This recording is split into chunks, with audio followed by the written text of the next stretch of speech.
Everybody, how you doing? This is John, and welcome to John's Long Box. Today we're doing Sunday comics. Using the tripod so I can use two hands, and I'm not quite sure how this is going to work yet. Okay, I guess this will work. All right. Hey, Brax, how you doing? Everybody, let me know how everything looks, how everything sounds.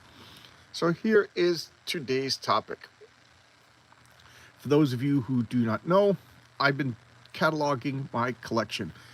I suffered a minor setback, when I look back at the scheme of the way the world is. Hey, Michael, thank you. Looks good, sounds great, thank you.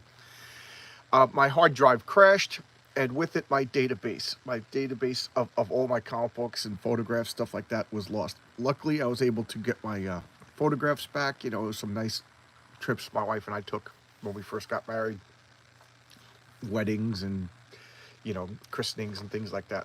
And then nice big kitten pictures of my kitten that we had to put to sleep a couple of months ago. So it's nice to get those photographs back. And among one of the photographs, 47 degrees.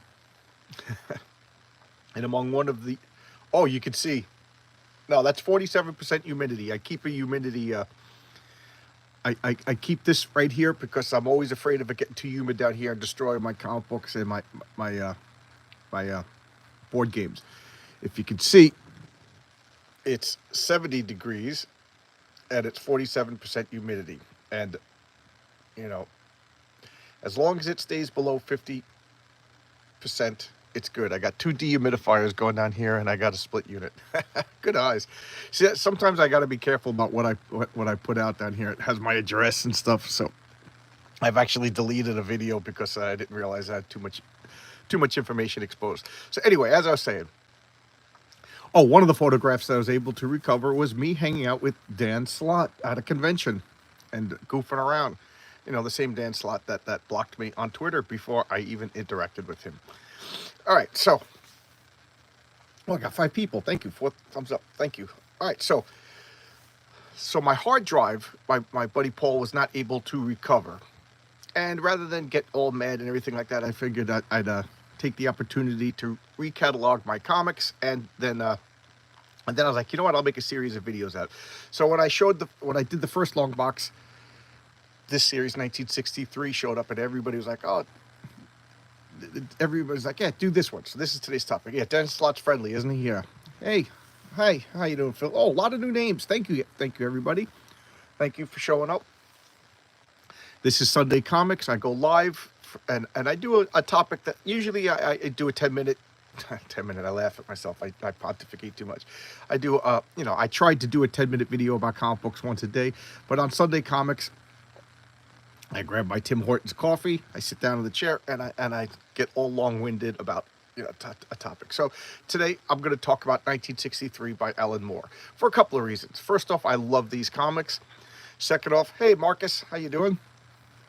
Second off, I feel Alan Moore has been getting bashed a lot lately. It's the new cool thing to goof on Alan Moore, and you know what? Alan Moore brings it on himself. So he kind of deserves it, if you ask me. But at the same time, the guy was an excellent, or still is, he's still alive, still is an excellent comic book writer. And he wrote some comics that I absolutely love. To be honest, I can't think of any Alan Moore comics that I don't love. I'm pretty sure I read every comic book the guy wrote. I know one exception because I haven't read it yet, but I have it. Excuse me, I'm drinking my coffee, get my brain activated. So, without further ado, I got people in the chat, people telling me it looks good, sounds good, so no more filibusters. So, this is 1963.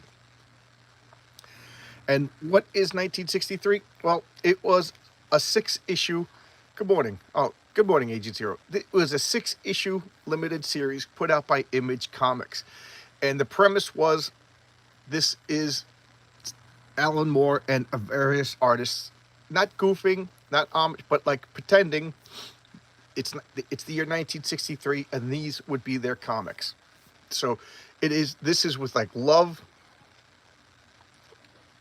and respect, with a little bit of tongue-in-cheek humor of comic books. Let's get this premise done, that it's 1963. So now this is another reason why I'm happy to be cataloging my comics again. I put this is the order of publication. First was Mystery Incorporated, and it's a mystery what happened. This comic book disappeared. I literally didn't know that it was missing until now. I went through all the boxes that it could be in, so I figured if it wasn't in with 1963, like when I incorporated these comics, I put 1963. So I start with numbers and then I go alphabetical order. So these are actually in my first box. But Mystery Incorporated is nowhere to be seen. It's not in my, it's not with this. It's not under M, under Mystery, MY, and it's not in my haven't read them pile. So it's a mystery what happened to that comic. So all I could think of, it's mixed up someplace else. So what I'm doing here, as I log my comics, I'm writing down comics that I'm missing. So I have to add Mystery Incorporated. And then when I go through the whole list, if they're still missing, I'll pick them up. I'll buy them. So I know I have Mystery Incorporated because that was my favorite of the series. Why? Because that was the goof on the Fantastic Four. So the second issue was, a journey into mystery. Yes, I'm in the midst of a journey into mystery as to what happened to Mystery Comics. Yes. So this is No One Escapes the Fury, and this is goofing on like Spider-Man and Daredevil. The Tales of the Uncanny, and if you notice, this is like a split book. So this is goofing on Captain America and also like Nick Fury. This is Tales from the Beyond. So this is goofing on like the Hulk and Doctor Strange. And this is Horus, God of Light. This is goofing on Thor. And then the Tomorrow Syndicate is they all team up. This is the Avengers. Now, what was missing is Mystery Incorporated, which was the Fantastic Four goof. So all I could tell you about that one was an alien presence just is walking backwards and talking weird, going through like the Mystery Mile, which is their Baxter building, and the leader, whose name I can't even remember. There was Kid Dynamo, Crystal Man, and I can't remember the other two. But they realized that he's from the future, from a parallel dimension. So as he's traveling backwards, he's walking backwards, talking backwards, and he's intangible until he gets to the point where he materializes. Then he's in regular time. So because like here's one dimension, here's another dimension. If he's coming from the future like this, the whole time that he's diagonally traveling, he's going backwards. It's just brilliant. That's the kind of thing I love about Alan Moore. I told you that I'm very particular about my time travel stories. Alan Moore is one of the few writers that wrote the perfect time travel stories, and I got to dig that out now that I'm thinking about it. And it was in 2000 AD, and I got it in a collection called Time Twisters by Alan Moore's Time Twisters. I gotta get that upstairs in my graphic novel library, and showcase that comic. Why that is the perfect time travel story. But anyway. So that's that story. So I can't showcase that comic because I can't find it. Maybe that went back in time. But that particular comic was very influential into the way, like I couldn't articulate why time travel stories always bothered me. That comic book helped me articulate why the perfect time travel story, what it needs. I'm talking about the Time Twister story by Alan Moore. And then, of course, he did Mystery Incorporated. Okay, focus. The coffee just hit my veins, everybody. So these comics came out in let's look at No One Escapes the Fury. Look at this. So this is book 2, as you can see, of 1963. This is the Fury when wakes a war beast. Watch out, Rooftop. Watch out, Roof Runner. The villainous Voidoid is back. I mean, how Steve Ditko is this kind of, It's got the Spider-Man costume. So let's open it up and look at it. So it's brainstorming, Brace Brosling bargains from the Bower of Brilliance. They're goofing on everything that is Marvel Comics. Okay, I'm just trying to see book 2. You see, I'm so mad that I can't find it. This is 1993? Wow, I didn't realize it was that old. Holy moly. So what do we have here? Like,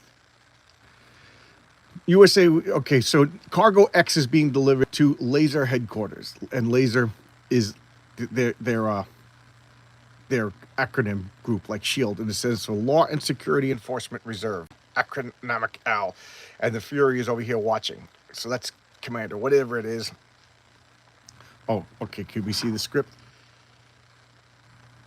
Silurian script by Affable Al Moore. Primordial pencils by Sturdy Steve Bissett. Ice Age inks by Dash and Dave Gibbons. Late Cretaceous lettering by Dandy Don Simpson. I don't know why that made me laugh. Cryptozoic colors by Mary Marvin Kilroy. Yes, these are also printed on newsprint. Good eye there. Good eye. I would have neglected to say that, but excellent eyes. And this is 1993. Are most comics still printed on newsprint back then? So what we have here, I love it. Like the female Nick Fury is smoking. He's escorting the cargo when the flying only. If only Alan was out. Oh God, you made me laugh and drop the comic. They're shooting lasers, they're bouncing off, and I got a lot to cover here, so I'm not going to read it to you. I'm just showcasing it. That's why I don't say review. That's why I don't say whatever. It's just a showcase. Just check it out. When something's on a showcase, it's just like a glimpse or a little bit of a study. So look at the colors. Notice the backgrounds. Over here, like I love this background over here. It's a decent background. Gives you everything you need. The rooftop runner, as the Fury is called. He's grabbing this bad guy agent. You can see the perspective. Everything is proper, but at the same time it's old fashioned. And then as we go along, the backgrounds get more and more minimalist. Now these guys, not only at the top of their game, but this is the cream of the crop artists. They're doing this on purpose. They're copying old Marvel style, and that's what Marvel was great for. They give you a big panel to set the setting, and then your imagination fills in all the other background details, and you don't miss it. You don't miss it. You know what's going on. Like right there, perfect example. You got a truck. What is he holding on to? Well, we can make crude jokes, but we all know it's a flagpole. And guys, I work in Manhattan, okay? I've been working in Manhattan now for 30 years. There's no flagpoles anywhere. So this is just like an imaginary thing. And if you were to fall 5 stories and grab onto, let's pretend that there was a flagpole. These things are bolted to the concrete by 3 or 4, 3/8 stud anchors. They would rip right out of the concrete. But anyway, I digress. It's just one of those things that don't really exist, but we just accept them into comic books. But anyway, look at this panel. No background. It's just, what is that, like grayish blue? But our brain is filling in the details. And Alan Moore and Steve Bissett and Dave, they all know this. They all know that they're doing a perfectly good ape on Marvel Comics. So look at that. He's jumping around. He's grabbing everything. Just look at this. It's perfect in that, they're making fun. Highlight on the word fun. They're making fun of Marvel Comics. They're not insulting. They're not being mean. This is love. Like as everybody's goofing on Alan Moore, and as much as I love Alan Moore, I have to just be like, yeah, you're absolutely right. The guy's being a prima donna weenie, and I will talk about that at the end of this series of how.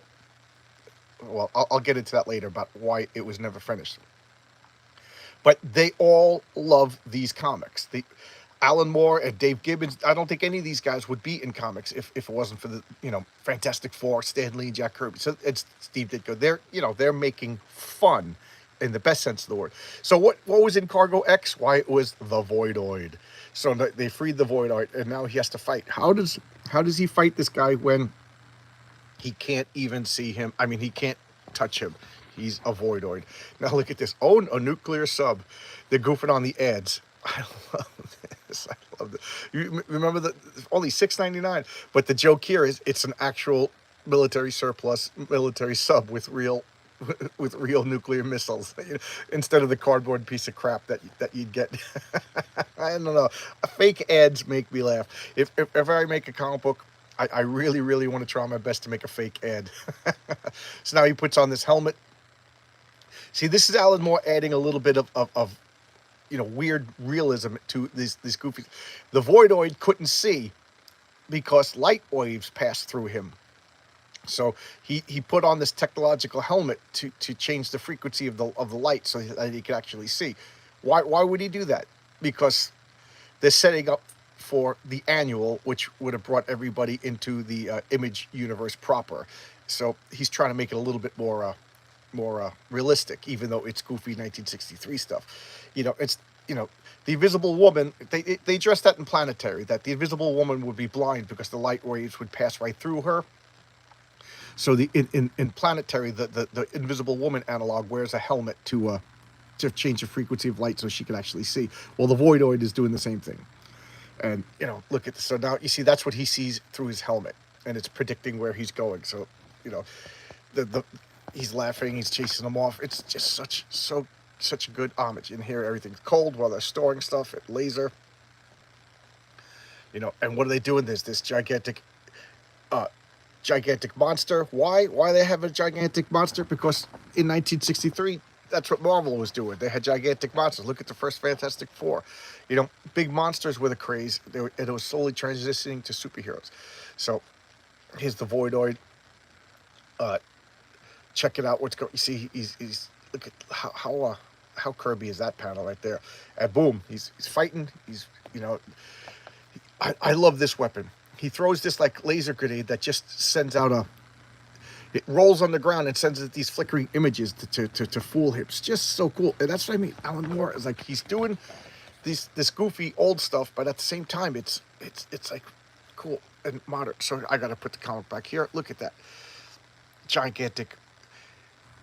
It makes them so much more appetizing, don't you think? So this is a monster. They freed the dinosaur beasts with opposable thumbs to attack, and now like they're all like he's firing laser beams. This is just comic books. This is excellent. So the Voidoid is taken out.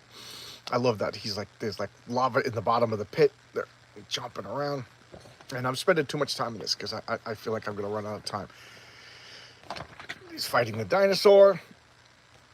What's he doing? He doesn't think he's going to make it, so he has to go and he calls his mother, the Aunt May figure. And while he's in there, she's like, he's such a good boy. He's such a good boy.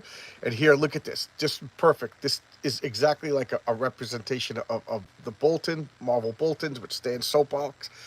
All goofy, funny things. It's so good. It's perfect. This is perfect as a parody. And again, it's not mean-spirited. So the Fury's jumping around, fighting everybody.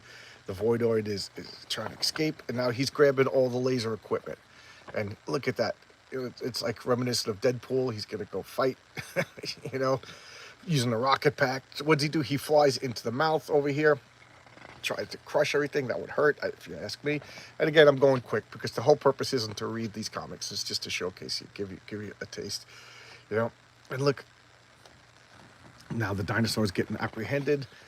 They're looking at all this equipment that they captured from the bad guys, and the Voidoid escaped. He's like, which is just so typical. And look at the mother. He's laying in bed, pretending to be sick, and he's like, "What will I do? Well, what's going to happen?" And then this always makes me laugh. In the future, there will be stores that sell nothing but comic books. This is a prediction by this crazy April in the year 1993, and it's Moondog's prediction of comic books. And then it's actual comic book advertisements. These are real stores. How cool is that? In the future, it's just goofy. And then the letters page. They wrote fake names and then wrote gushing letters. Look at this. Doesn't this look like Marvel Comics? Fabulous Fury fan page. This is just awesome. Pinups, a sizzling snapshot, just Sky Solo. That's her name instead of Nick Fury. Sky Solo. Look at that. That is just awesome. Like, here we go. And then in the back, swipe any drawing in 1 minute or less. Do you remember this ad? You could steal anybody's art. And then T-shirts. Oh, man. Here's the cover to Mystery Incorporated. I'm so mad that I can't find it. And then, must I lose my mind? What warps can do for your mind? It's like goofing on a double your money back. So this is like a Rush Warp's formula to me. and it's goofing on why can't I think of his name? Timothy Leary. You order LSD by mail to warp your mind, expand your brain. It's so funny. This is just great. And here we have Tales of the Uncanny. You know, for those of you who don't know or don't remember or need a reminding, Marvel Comics had a really bizarre publishing deal. They were actually being published and a distributing deal, excuse me. They were being distributed by the people who distributed DC Comics. Marvel was doing so bad at first that DC was distributing their comics, and DC didn't want their competitor to get the edge, so they limited how many comics they could make. So Marvel got the smart idea of splitting their comics, so that's why you had the Tales to Astonish with Submariner and the Hulk, and Strange Tales with Captain America and Nick Fury. And then when that distributing deal was over, they split them all into their own comics. And then, of course, Marvel just took over and dominated the comic field. So this is even goofing on that. So this is Tales of the Uncanny with double action, double thrills. Look at this. So a barnstorming brace of bedazzling bargains from the bowel of brilliance. Tales from Beyond, Horus, Say No More. So let's look at the credits up. Secretive script by affable Al Moore, which we all know is not true. I mean, it is written by Al Moore, but he's not affable. Priority pencils by Roarin' Rick Veitch. Incognito inks by Dandy Don Simpson. Coded chromes by Musty Marvin Kilroy. Look at that. That is just... So this is, you know, Captain America, USA, the ultimate special agent. That is so great. Look, girl looking over here. It's Jackie Kennedy. And what's he doing? He's dressed up as John F. Kennedy. How funny is this? I don't know. It's just making me laugh. Look up there. That guy up there with the gun. He shot the president. Wait a minute. That isn't the president. That's USA. Just look at the bedroom eyes she showed. Am I the only one who thinks this is funny? This is just great. So, you know, somebody tried to assassinate Kennedy. USA ain't standing fat. He's jumping off. And here we got, you know, don't do it. He just blows up. So now he has to find out who tried to kill John F. Kennedy. So now he's going off. And then like Stan Lee as Willie Lumpkin. That's just this. And now the real John F. Kennedy comes out of hiding, and she's like, "You were so brave, risking your life." Just look at the way Jackie O is looking at him. He's like, "It's okay, man. I'm just doing my job." You know, he's just like the ultimate Boy Scout. And there goes a fine and courageous man, honey. It's good to know that our nation's security is in such capable hands. Sigh. And he's so cute too. Am I the only one who thinks this is funny?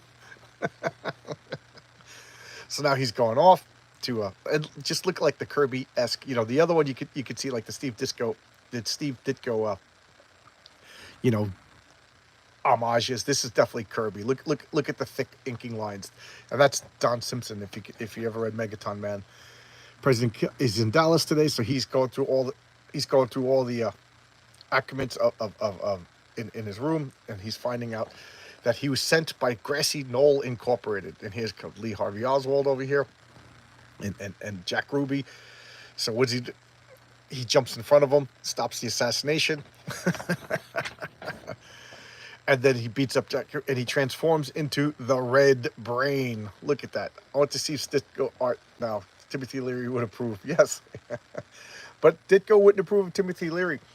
Ditko was asked if he did drugs, did not help him imagine the Doctor Strange. And Ditko was outraged by the accusation that he would take drugs. He's like, "I don't need drugs. I have my imagination, you hippie." So now, you know, the Red Brain is what's he doing? He's going to use his mind control powers to turn everybody into communist zombies. So there he is. You know, right here. My docile brainwashed. I brainwashed them to Soviet citizens. They are now communist zombies. He's like, no. And then look at the contortions to avoid. You know, he's bulletproof, but to a point. And I love this. This is just like perfect Alan Moore. So he's punching the Red Brain, and the Red Brain is freaking out because it's unbearably sensitive. Like, because the brain is all nerve endings, so the merest touch hurts, and so he's just gonna beat the crap out of him. He's like, no, don't hurt me, don't hurt me. And then he goes, ha ha ha, and what's he gonna do? He's gonna try to destroy. And just look at this. Inception kind of going on here. And what's going on? Laser blast, and he's hallucinating from the mental energy. Just so much fun. And what's he do? He just punches him. He just beats the crap out of him, and gets the upper hand, fighting back. And what happened was that Lee Harvey Oswald, the brainwashing didn't work, so he takes out his gun and assassinates him. He's like, "What did you do? We'll never find the truth." He goes, "The truth, we can't know the truth." And he disappears into the future or past or whatever he goes. And he's like, "Don't touch me, don't touch me. The mirror's hurt."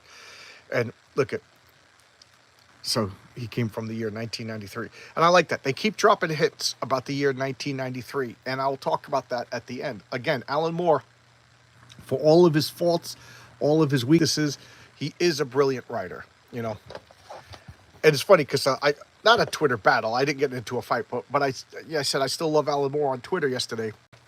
For those of you who don't, I had a Twitter, John's Longbox at twitter.com that got vaporized. So my Twitter, my old Twitter handle is Zentorian2000 at yahoo.com.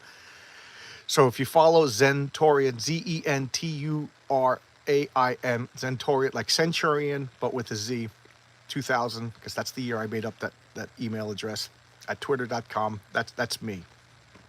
I'll put that in the description, or you could look at the channel, whatever. But anyway, the guy was like, the only thing Alan Moore ever did good was The Killing Joke. And I know this sounds pretentious, but it's the way I feel. The Killing Joke to me was like one of the least. I try to be. Marcus Killigrew says you are good at separating true art from the artist. Let me address that for a second. I'm getting serious when I put the comic down. I tried to do that. And I'm human and I fail, But Alan Moore, I have a lot of affection for. This is going to sound disgusting, and I said this to my wife and she got mad at me, but laughed at the same time. A guy will put up with a crazy girlfriend if the crazy girlfriend is hot. The hotter the girl, the more crazy she can get, okay? An ugly girl can't get away with a lot of nonsense. A mediocre girl could get away with a little bit of nonsense, but a hot girl could get a lot. I went out with this girl, but pretty much right before my wife, and she was, the hottest thing ever. And she was bat poop crazy. And I put up with it because, she looked like a movie star. If Regina didn't look like that, I wouldn't have put up with that, okay? Now, Alan Moore is a phenomenal writer, so I'm willing to put up with a lot of his nonsense. I really enjoy his nonsense. Dan Slott is an okay writer, so I'm not going to put up with his nonsense. You know what I mean? Mark Waid, I really started to wonder how much of Kingdom Come was his and how much of Kingdom Come was Alex Ross, because when I look at Marvel X, Universe X, or whatever it was called, I see a lot of the same things by that writer, and nobody knows who that writer is, Jim Kruger or something like that. So Mark Waid, I'm not willing to put up a lot of his nonsense because I don't have a lot of affection for his work. Now, Alan Moore, unless I find out this guy, I don't even want to pretend to allegations because it's not right, but unless I find out really, really bad dirt on this guy, he's my guy. I'm in his corner. I will back him up, even though he does a lot of stuff that I disagree with. So I will separate the art from the artist to a point. The hotter the girlfriend, the more crazy she could be. The better the writer, the more I'll put up with your nonsense. But there's been Dan Slott, I shook that guy's hand. I sat at a table with him and hung out with him and talked with him. But I'm done with the guy because of the way he behaves. Mark Waid, I love his Red Circle comics and a lot of his DC work. But I'm done with the guy. Yeah, Mark Waid did he did a good run on the Legion of Superheroes. You're right, I forgot about that. So, so I will separate art from the artist if the artist gives me something to work with. Is that a good explanation? I think that's a fair explanation. Let me take a little sip of coffee. Okay, I realized that I left this on not too exciting. So again, this is Alan Moore dropping hits. So 1993, this is the third time in two comic books that the year 1993 was referenced. Turn your art pits into explosive defense mechanisms. So they're goofing on the the the martial arts ads that we'd all see in Marvel comic. Again, I love this series. It is so much fun. This is the Marvel bullpen, you know, and items, goofy items. It's so good. So now, this is oh oh the Hypernaut. Okay, so this is Iron Man. So cybernetic script by Affable Al Moore, post-human pencils by sturdy Steve Bissett, artificial intelligence inks by Charmin Chester Brown, lethargic logarithmic lettering by Jaunty John Workman, and construction kit colors by Tower and Tony Collins. And what is this over here? Okay, I can't even read that. Oh, that's that fake Latin. So this is a good blend of like Ditko and Kirby, and this is the Hypernaut. So this is their Iron Man goof, but it's you know, it's not a one-for-one parallel. So here's his base behind the moon. It's like this. If you could see, it's like a bizarre Mobius strip. I just love this. He's got the bizarre monkey with two faces as a sidekick. I love this design. It's I would like these characters to continue. So he's on the, you know, luxuriating in his base, and they bring up and they're talking about his origin, how he got merged with this space alien, and you know, flying through his magic science base. It's just, this is just comic books, you know, even not goofing on this. This I really love. So look, oh my God, I forgot about this. I almost dropped the comic. I got so excited. This is Alan Moore to me at his best. I love this. And I'm not even joking when I say that this particular story was super influential in my role-playing games. And since it's been in my role-playing games since 1993, it's been part of my it'll be some sort aspect of this will pop into my comic book stories. I'll talk about that later, you know, because no man is an island. So look at these things, and this eyeball is just showing up. And what is this? Look at that nonsense just showing up, and he's fighting it, and he doesn't know what to do. Things are repelling back at him, and the Hypernaut is like, we got to get out of here. And look, it's going around the walls, and he's like, and it's pulling him through borders and stretching him, and he's like, what is going on? So he's actually like starting to panic a little bit, and he's starting to realize this is a creature from the fourth dimension. And because it's from the fourth dimension, he could only see parts of it at different times. So now he's starting to realize what it is that he's attacking. Because he's from the fourth dimension, he could bypass the comic book panels and bypass walls, and it could hear his thoughts, and you know, it could use it. It could grab things if it concentrates. So he's trying to figure out how to fight a hyperdimensional object. It's just beautiful. Look at this. Just, you know, Jack Kirby would use real photographs. So this is like stuff from an electron microscope. Just, you know, just added into the panels. So good. And now what is he doing? They figured out how to defeat him using electromagnetic waves. And the monkey, he sends the monkey in with his sensing apparatus to defeat him, and now they banished him back into the fourth dimension. Fake writing. Look at the Kirby crackle over there. It's just glorious. Fake Vitamin Omega. The Shameless 63 shopping list. So this is, you know, what else to buy. These are two members of the Mystery Incorporated, the Reed Richards and Sue Storm characters. I just love this. Look, the snapshot. Hypernaut. Oh my God. And then Queep the monkey.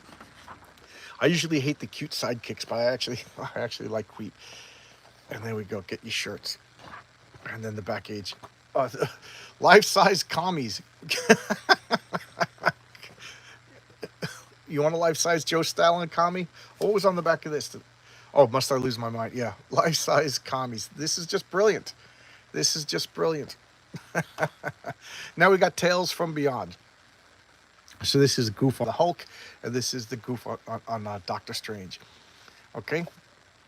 Am I still there, guys? I haven't seen a comment in a while. Just that makes me nervous. Just somebody comment, make sure everything's okay. Tales from Beyond. Again, the N-Man and Johnny Beyond. They say no more. The same indicia. Al Moore. Okay, yay. Okay, cool. Steve Bissett. John Toddlebun, and Don Simpson. We're still here. Okay, good. I just haven't seen a comment for a while. And I just got a little nervous because I didn't know if the internet dropped out. Just busy cleaning up my studio.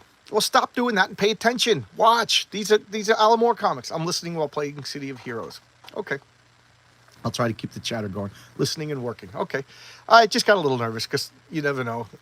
That would just be the worst, to think I'm recording and the internet dropped off. So this is Showdown in the Shimmering Zone. So this is, I love this. He's like a lobster human. So he's got like he's like crustaceous powers. And so what's he doing? He's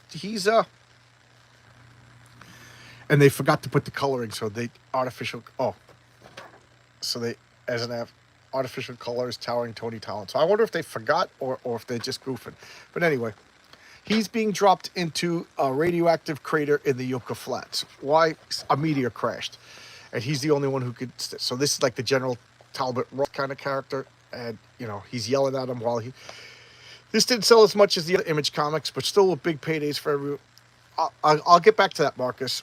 Who's the big guy? King Crab. The big guy is the main character, N-Man, Nuclear Man.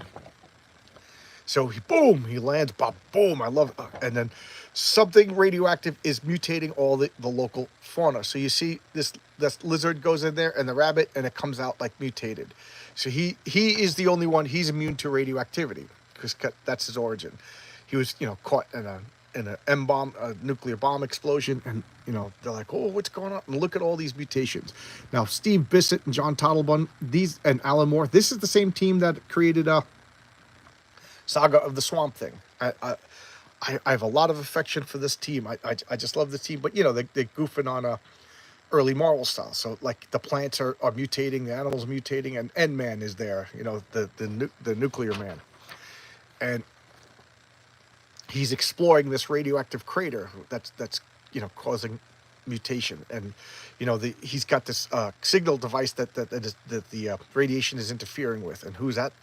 Foreshadowing. And this foreshadowing, I just realized how funny that is because he has 4 arms. Ta-da! So this is, jumps out, and I love this. See Tales from Beyond 110. There is no Tales from Beyond 110. This is the only issue of Tales from Beyond, and now he's got to fight. He's like, what's going on, freak? I'll smash you. And the madder he gets, the more radioactive he gets. So you just battle over here. And, the water's filling up in the crater. He's like, what's going on? And it's, of course, quicksand. Oh, I spoke too fast. The water is hardening. And as it's hardening, he's drowning. So what's he doing? He's like, haha, the water hardened around him and trapped him. And now this creature is going to escape, and not so fast there, commie from space. U.S. government surpluses. So you could get some good surpluses. Blankets, Roman helmets, the poop deck of an old ship, jeeps, helmets, cannons, dead sheep, Nazi trucks, bagpipes, armor. I just love all this stuff. These fake ads always make me laugh. I don't know why. It's just funny to me. So he's beating him up, and he's explaining how he got out of the trap. Fist fights over here, fisticuffs. I just these guys love comics. They're goofing on it, but it's with love. People have to understand. Sometimes when you goof on things, you're doing it because you love it. When anybody says you're making fun of me, that's not an insult. You're making fun. Fun is a good thing. Like if you're mocking me, then I can understand. This is not mocking Marvel Comics. This is making fun. This is having fun with Marvel Comics. I really, really love this series. I think I'm going to go back and reread these. So it's, again, my catalog, my hard drive crash got me to relive this. Again, making lemonade out of lemons. And, the terrain itself now is like becoming animate and attacking and fighting, and both of them are having a hard time because, it's not like they could control it. So now what's happening? Everything is hardening. The radiation is causing like density to happen. And that's what happened. The water turned dense, everything. So it's getting so dense that it's turning into a black hole. It's turning into a singularity. And this alien who crashed here, he's about to die. And even though he's enraged, he's trying to save him. He's a hero. He looks like a monster, but he's here. But he can't. He's trying to pull away. Classic the army over here, like the Rick Jones, the Betty Ross characters coming out. But I love him. What's going on? And he pulled out.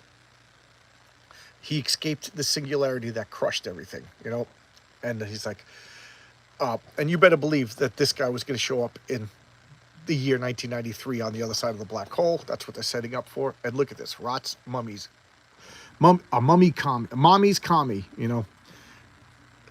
Millie Monster Mama Rot, queen of the monster propagandists. You know, so I don't know if these are real people. I knew Red Fink. Oh God, I don't know if I forgot about this. But did anybody remember Rat Fink? This, you know, Rat Fink. This is Red Fink, so this is a commie version. It's so funny. I just love it. And what's funny is, like, Alan Moore is sympathetic to this stuff, but he's goofing on it, you know, because he's an adult. You know, he. Well, I was gonna say that he could take a joke, but apparently he can't. So now we're going to Flipsville. You know, this is the Doctor Strange goof with the Sanctum Sanctorum.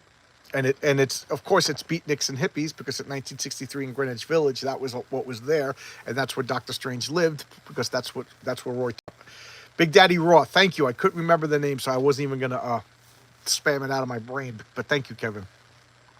So for those of you who do not know, Doctor Strange was what was his just like 1333 in 1993. I just lost my train of thought. Roy Thomas was living at the address that he assigned to Doctor Strange. Doctor Strange was living in Greenwich Village. Greenwich Village was like the hip beatnik capital at the time. And, geez, my brain just went berserkowitz. So he's goofing on that. So he's making like a comic book homage and a realistic homage where the beatnik is living in Greenwich Village. So here we got Alan Moore, Jivin Jimmy Valentino, Sturdy Steve Bissett, Rockin' Roxanne Starr, and Towerin' Tommy Toller. So what's going on now? This is 1963. This is 1993. You know, so you can see it's kind of run down. It's got a radar dish. You know, this is kind of classical. So again, 1993. So, you know, he's going down the street, and Pete, you know, he's just wandering with his girlfriend. Hey, David, how you doing? Good to see you, buddy. David lives near me, and it's just character setup. What's going on? You know, what? Oh, that's right. Jeez, I forgot about this. So he sees this girl, and he sees a girl, and look at the clothes she's wearing. She's wearing weird clothes, and she doesn't know where she is. So he's escorting her around town. She's like, I know Greenwich Village. I live in Greenwich Village. These stores aren't here. What's going on? You know, he opens up her wallet, which is weird. She's got all these plastic credit cards, and he's like, what is going on? And what does she do? She pulls out a cell phone, or back then, 1993, the 1993 version of a cell phone with the antenna and everything. He's like, what's up? So this girl's from 1993, and she's walking around in 1963, and she's confused. So she's talking about what's going on, so she traveled back in time. And again, that's a big part of the story. So he's like, great blistering bongos. Goes to an apartment, and what does she have? She has DVDs, big screen TV. Look at all these lights. And he's like, what are all of these plastic boxes with movies in them? You know, he doesn't know what VHS tapes are. These compact discs. So this house, that's him. So it turns out that that's his wife from the future. As a much older man, he marries himself some younger woman. And some sort of magic experiment caused a rift in time. And now the rift in time is collapsing everything. So he's got to fix it. Thus, therein lies the dilemma. You know, there's the bad guy beatnik playing jazz upstairs. So he talks to his ancient one kind of goof. And here we got the fake ads. And I'm going a little quicker now because I realize this is going to go a long time. So he sends his astral form through the time, trying to fix everything. So what's he doing? His older self is battling his younger self as everything is warped and crazy. And look at that. Just goofing on Steve Ditko. I love it. And he's got to save him because he's the hero as time realigns itself. And he's lost in time. What does that mean? He's going to 1993. Fake news, fake letters, and fake letters. Here's the pinup of the Ed Man and fake the what's this, the mentor, and then Ed. And what's on the back here? Oh, soil monkeys. So these are damn dirty hillbilly sea monkeys. You know, goofing on sea monkeys. They live in a ramshackle shack. They live in the dirt. That's so funny. Come on, I can't be the only one. And here we got Horus, god of light. So this is a goof on Thor, book 5. You know, look at that. Look at that cover. So here's all the covers of the past ones. So what do we got? Who are the credits down here? Alan Moore, Rick Veitch, Johnny Toddleben, John Workman, and Marvin. You know, these are just classic beings. Classic beings. What is wrong with my brain? I think I've been talking too much. I talked for like 2 hours with Pete Samedi last night. And here we got Horus is fighting the Termagant. Termagant's brother Typhon. So it's the brother of Typhon. And it says Typhon. See, the real seal monkey's head was drawn by Joe Orlando. I didn't know that. So Thor's god of lightning. This is Horus. You know, so the Horus Ake, he fought Typhon last issue or whatever. So now I don't know if Termagant is a real mythological character or if it's the Egyptian version of Typhon. I don't know. I should have looked that up. So, you know, he's talks. For does the royal bloodline of the sun not flow within my veins? Do I not hold the solar staff? I am, you know, and he talks like Thor and he fights this being, and like, good thing we got Horus, god of light. And he transforms back into his mild manner. He's a professor, and there's like the grad student that loves him. You know, it's so good. He's like, well, why don't you accompany me to this thing? He's mild mannered, college professor, you know, teaches Egyptology, he's studying the ruins, and now he's summoning the light staff to take the barge of the sun to the city of, you know, where Ra is, his father, like Odin. So now he's going to talk to the gods of Egypt, which I have to admit, out of like all the mythologies, Egypt I kind of know the least, because it's just so difficult, so alien. And here, you know, he's passing by all the guardians to get the knowledge that he needs, you know, and he challenges them. And that's Isis. I guess that's a name you can't really use anymore. Test your patriotism. Contest prize. Okay, so us, them. So this is how we look. These are how those dirty commies look. The Boltons. I love all this. So now, you know, he's taking off his helmet as he's in Ra's sun barge, and he's explaining the problem. What's going on? They're all passing out. Oh no. It's being chained by Set. So Set is putting these chains to keep the sun barge from going beneath the earth where everybody could rest. So now look at that great image of Set. So he's got a battle set. Oh, oops. The grad student, she somehow followed him here. So now he's got to protect this mortal while he's doing the battle with Set. It's just, again, I'm going fast because I'm spending too much time. The hordes of darkness and evil are going to attack the solar sun barge of Ra. And here comes like the serpents of Set, and she's like, oh no, what's going on? It's just so much fun. It's so much fun. And tasty seahorses. So you want to get some a delicious monkey. Classic beings from beyond the easel. Yes. Tell me this doesn't make you laugh. Tasty seahorses with free seashells. A delicious monkey. Set. Why do you read so slowly? A noted publisher in Chicago. So this is like Speed English. Bike decals. King Hell. These are all King Hell is Rick Advice. This is Spider Baby, Stephen Bessett's comic company. So these are products that you could buy. It's just so funny. So now, what is this now? I forget what they call it. It's been forever. Beyond us now, the approach of horse-sparred coral reefs, the bounds of the fifth. So what is this? This is like going to be a gateway into like the future, because that's where everything's heading towards. And who is this now? Astarte, Queen of Blood, you know? So that's like Hela is now attacking.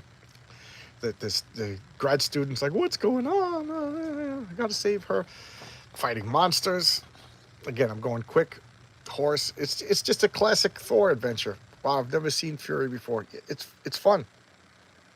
Oh, I guess you're starting at the beginning, Dave. So now he's fighting Set and the minions of darkness running through the Darklands. This gigantic was that Sekhet, the crocodile being, and now it'll be folly fighting me and my beating. And look at this creature just arising. This gigantic hand, this like creature of doom, and he's now he's pulling the barge, and he meets that's Ra. They go back in, all of these crazy gods of Egypt. I love this darkness one. And they're, you are a champion, and what do? They merge the girl with Isis, so now like she gets the powers too. And oh no, they don't merge. She gets a gift from Isis. She falls asleep. When she wakes up, she's gonna forget everything. What happened? He's like, oh, nothing. You just had a nice ordinary day. You passed out and fainted. This girls always faint. Hieroglyphics to Horus. Here's all the creatures. The jackal Anubis and everything. Just so good. Or Set rather. Horus. I love that. And then Astarte, Angel of Annihilation. So good. Explore ancient, collect a complete set. What is this? Oh, Set. Look at that. This is just awesome. Now, what's on the back cover? Banish clear skin forever. Maddening new skin cream to effectively start speckling the epidermis, so it gives you freckles. You want freckles? Get freckles. Just try it. Get rid of blemishes, or add blemishes to your skin, so you can be cool and have freckles and get pimples to look like you're older.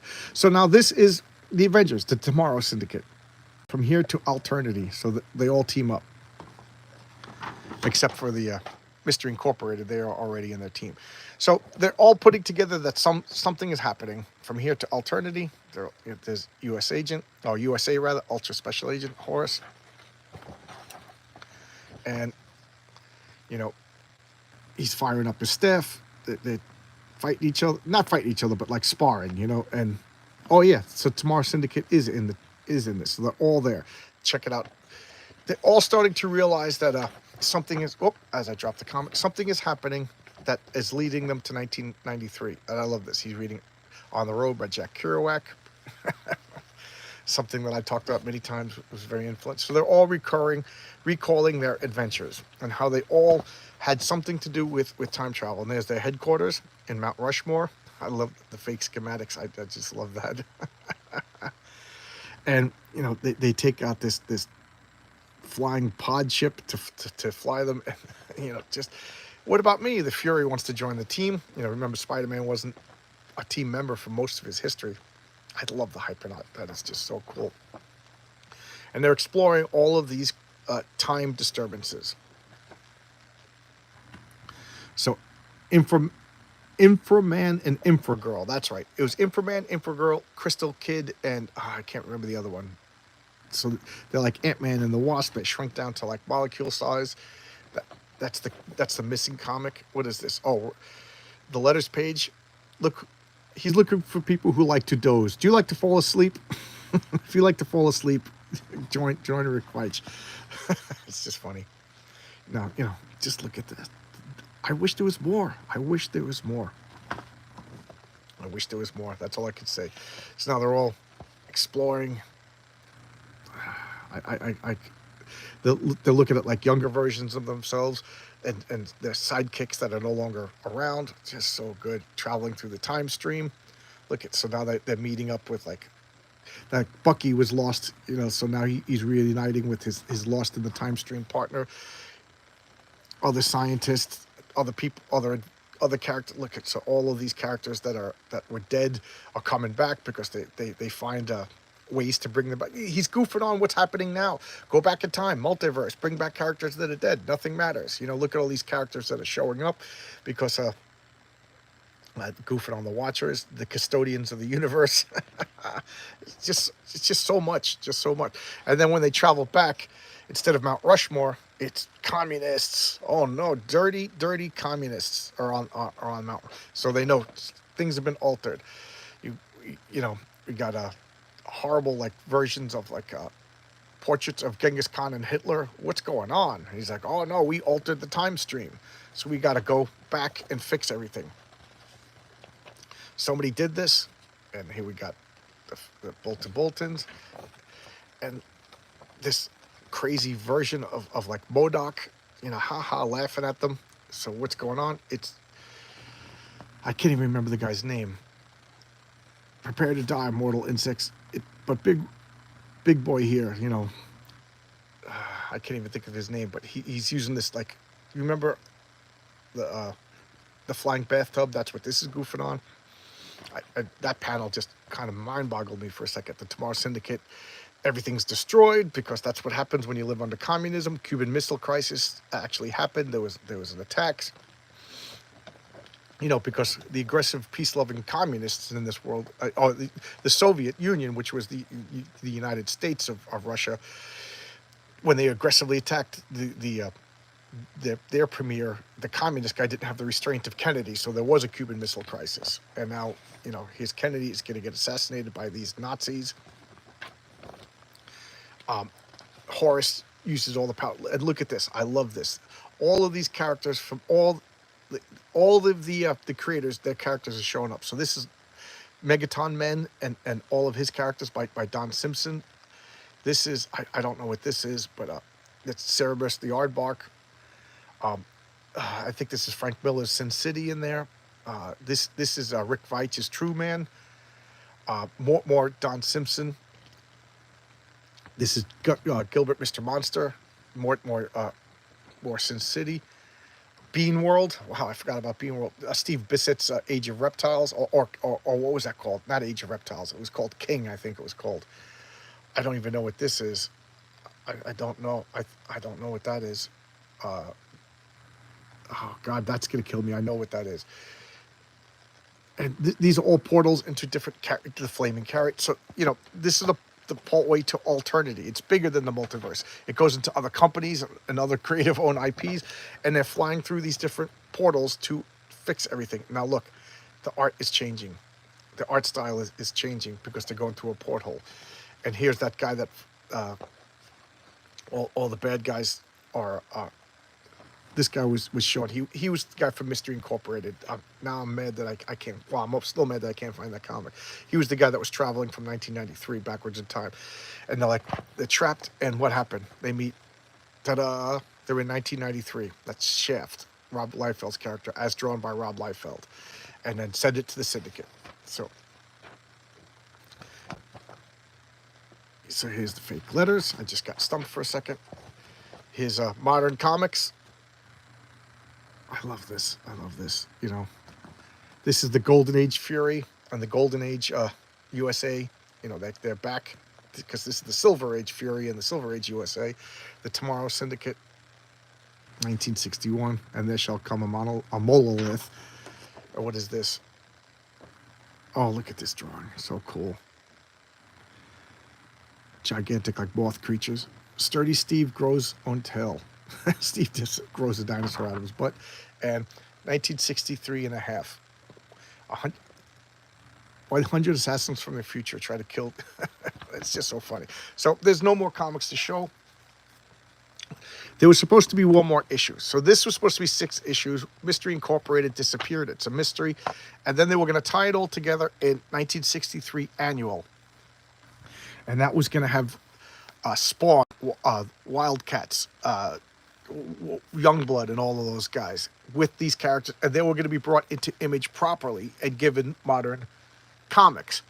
Now, the deal was all of these creators were given low page rates. They were given ownership and low page rates.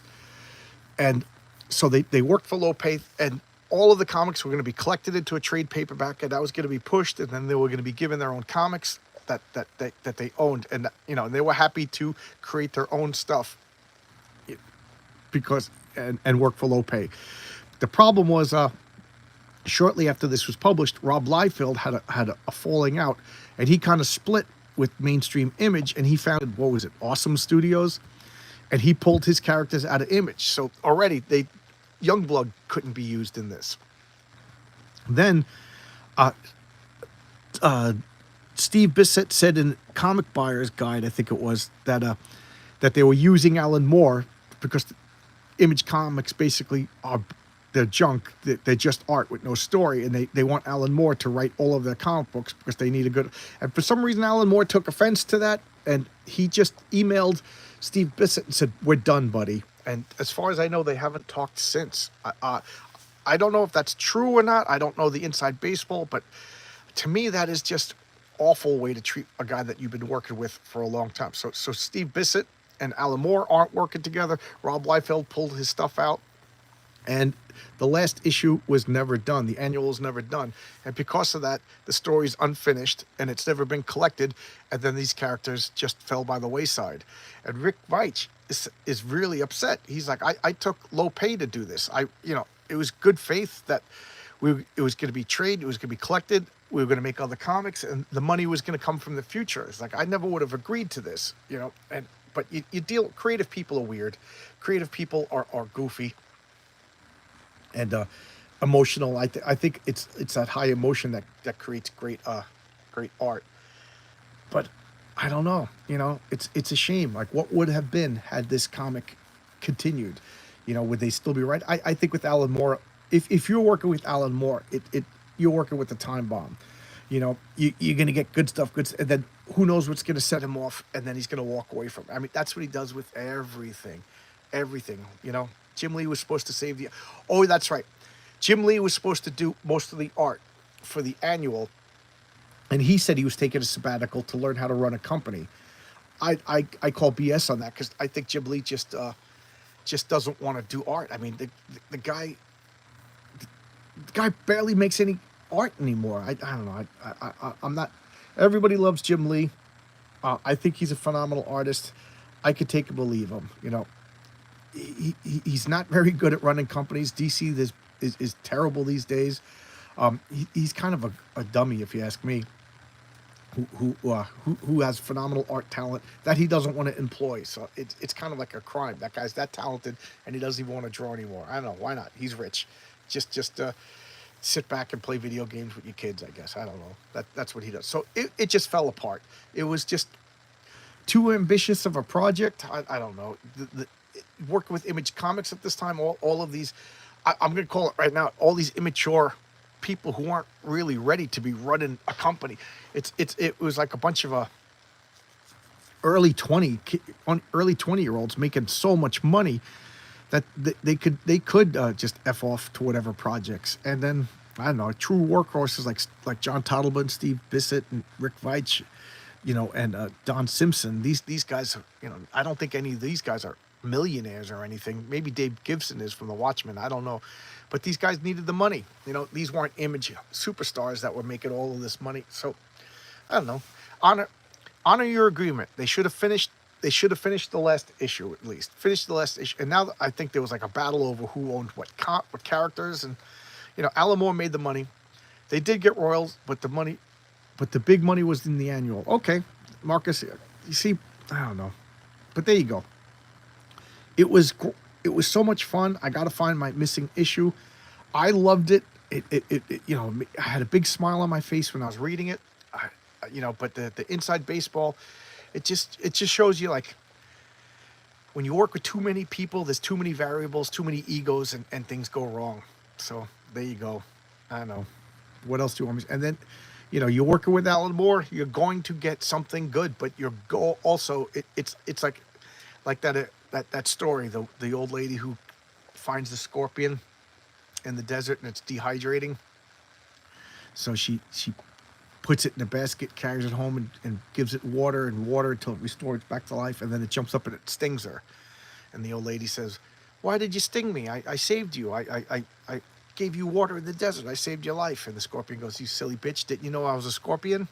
Ta-da-da-da-da-da. That's how it is working with Alan Moore. He's gonna do a crybaby antics. I love the guy, but anyway. What do you want me to say? Like, he knew when he did The Watchmen, he signed the agreement. I know the guy's intelligent. He knew that DC had the rights to, he was doing work for hire for The Watchmen. They said that, after 3 years of non-publishing, you get the rights, but DC constantly publishes The Watchmen. It's constantly in print. So they don't get, so now finally he's JFK. Oh yeah, Dave's behind everything. They're constantly keep it in print to keep the rights to it. That's what DC does. You knew that. Didn't you know I was a scorpion? Da da da da da da. And now he's bitter. What do you want me to do? Alan, you went in this bright-eyed, bushy-tailed. You knew. You had your eyes open. And now he wants all of his money from the Watchmen to go to Black Lives Matter. And Alan Moore knows exactly that it's a scam organization. He knows that it's just throwing money, but he's doing that because he's got money to burn. You know, he could throw away his money. You know, and it's his money, so do whatever you want. And then with the Bill Willingham kerfuffle, we know that DC's doing some bizarre. DC's doing everything it can to alienate its creators. If you ask me, would you work for DC these days? Why? You know that they're like working. It's like Lando Calrissian and Darth Vader.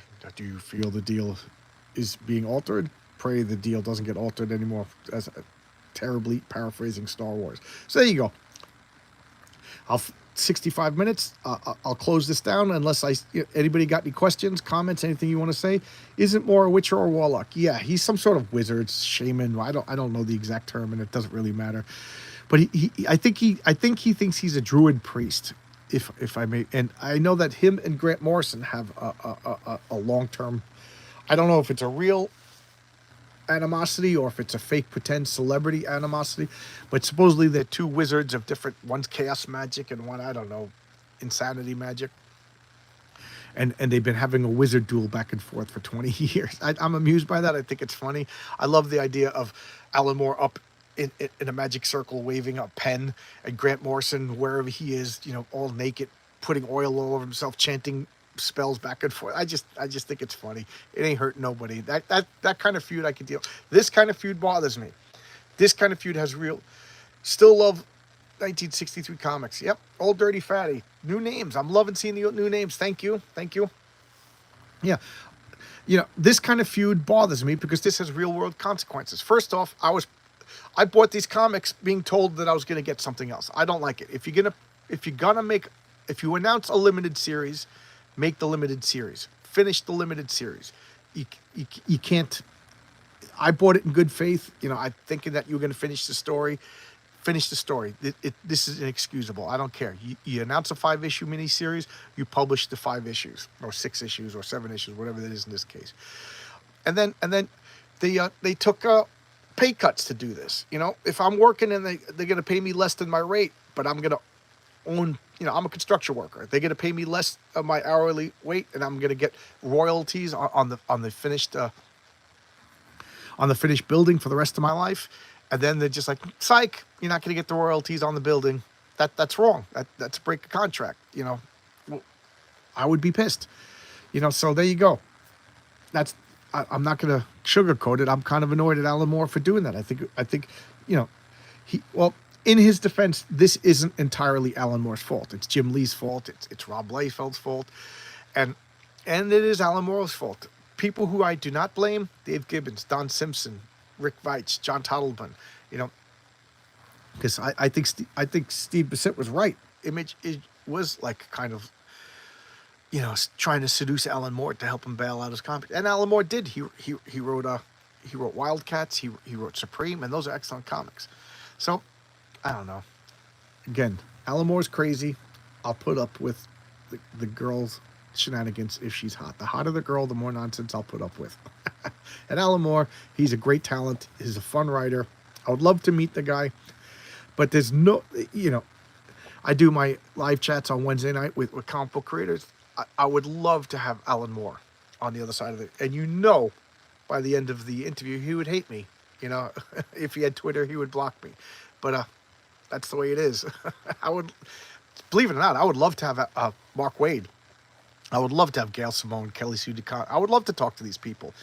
I can have a civil conversation with people that I disagree with. They can't, but, I'm the bad guy over here. I've had people on my channel who I know their politics disagrees with me, but I get along with them. But what do you want me to say? All right. So I see that the comments are dying down. It's getting close to 70 minutes. I'll filibuster for a few more. I'll take a sip of coffee, and we'll call it a day if I don't see any questions, comments, or concerns. Okay. To be crass and crude, I'll ask them for you. I'm not blocked. Sure. Thank you. Yeah. Direct them to my channel. See if they want to talk to me. That would be awesome. I was in talks with one of my favorite artists to be on my channel, and he said contact me again in 2 weeks. I contacted him again 2 weeks, no response, no response. A week went by, no response. I went on Twitter, I'm blocked. Da da da da da da.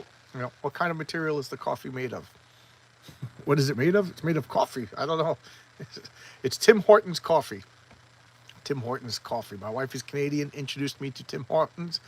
It's Tim Hortons coffee with a little bit of raw cane sugar and some half and half. That's the ultimate coffee combo for me. Nice. Thanks, Eric the Guapo. Eric the Handsome. All right. I can't argue with that. It says it right in the name. What was I going to say? I forgot. I got distracted, and I'm easily distractible. Oh, now for the crude stuff. Please like my videos. Please share my videos. I'm trying to get to, you know, you don't get monetized until you get to 1,000 subscribers.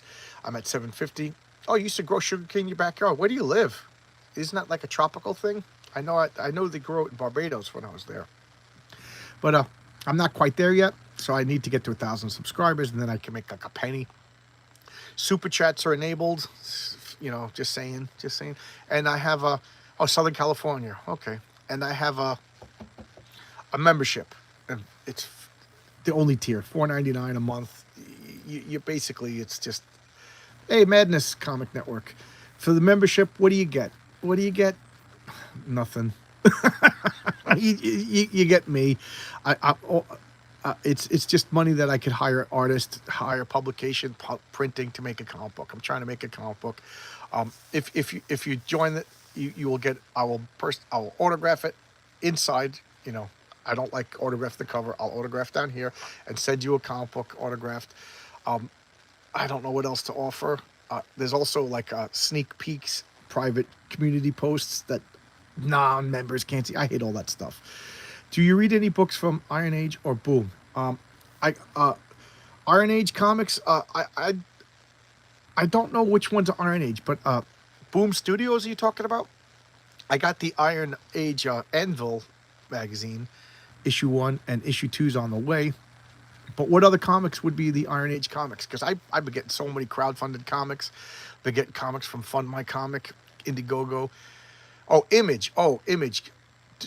Image Comics. I got a ton of Image Comics. I got a lot of Image Comics. Too many to mention. I probably have more Image Comics than not.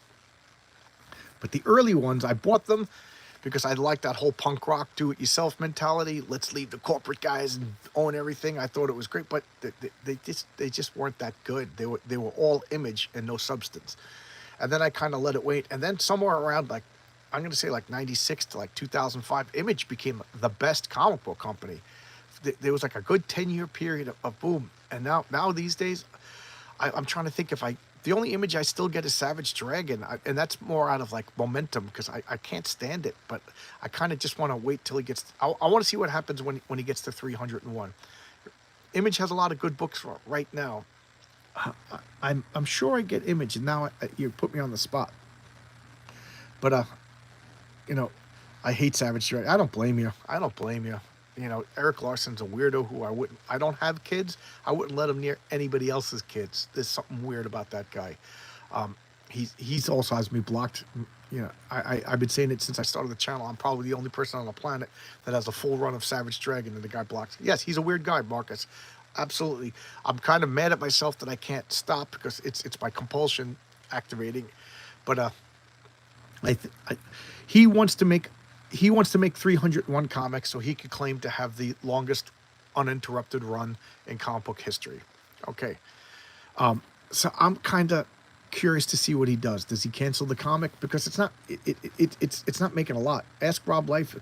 I like Rob Liefeld. I really like Rob Liefeld, but I don't like his art, but I like the man. Jeff Jones's 2 books that came. Yes, Geiger and Junkyard Joe. Yeah, I did videos on them. If you check out, I think I made a playlist of Image comics.